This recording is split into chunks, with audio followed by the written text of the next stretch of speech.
for today's video guys. So maglilinis naman tayo ng CVT. Eto, natanggal ko na yung aking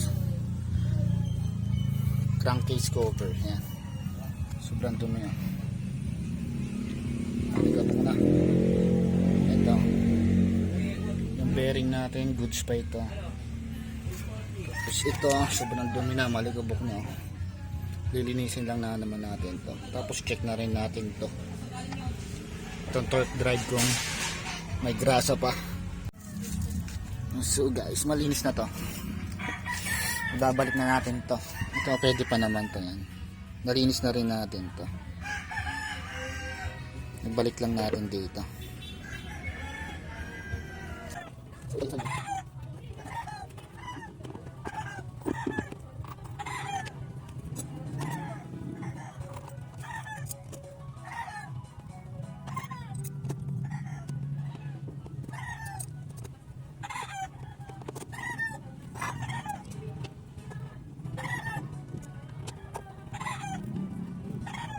So, gamit tayo ng sabay para mas mabilis.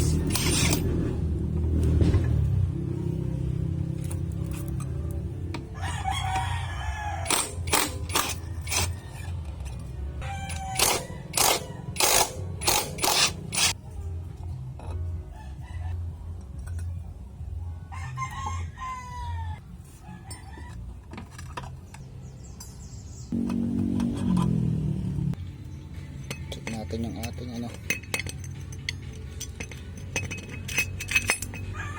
bola kung pwede pa.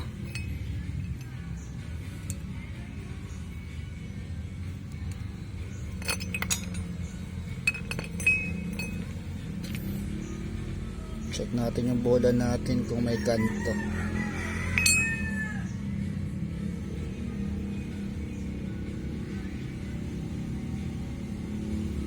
Goods pa na. Oops.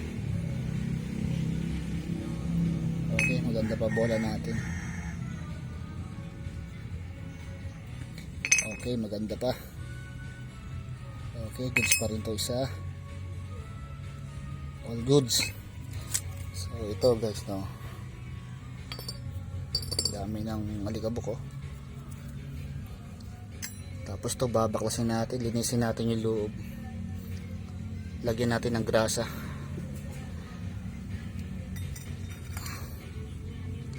Wala na, kukunti na grasa. May itim na rin yung grasa niya. Hindi na kulay asul. Blue to, grasa ito blue eh.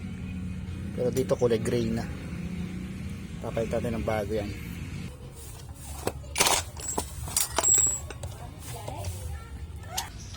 Lilinisin ko lang yan.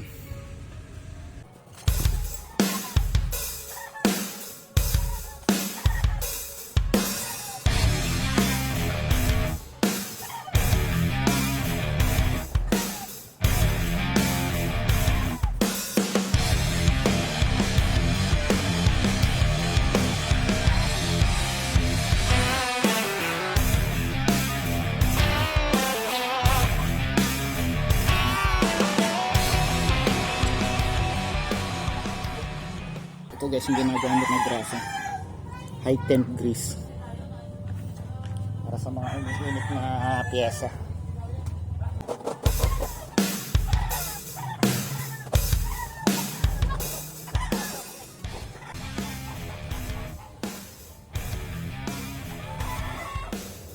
Pwede lang na ng langis, pampalubricant lang. Para hindi siya masyadong magamit.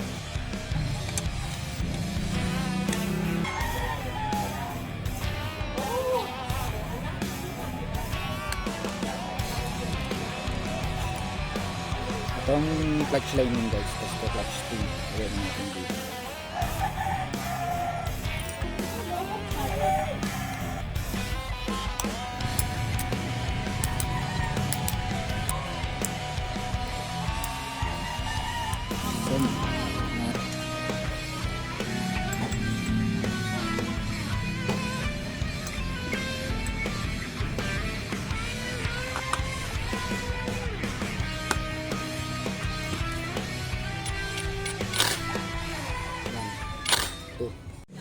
So guys, ito ang mga piyesa natin.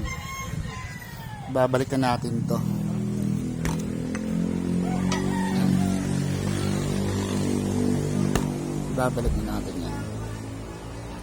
Malinis na to.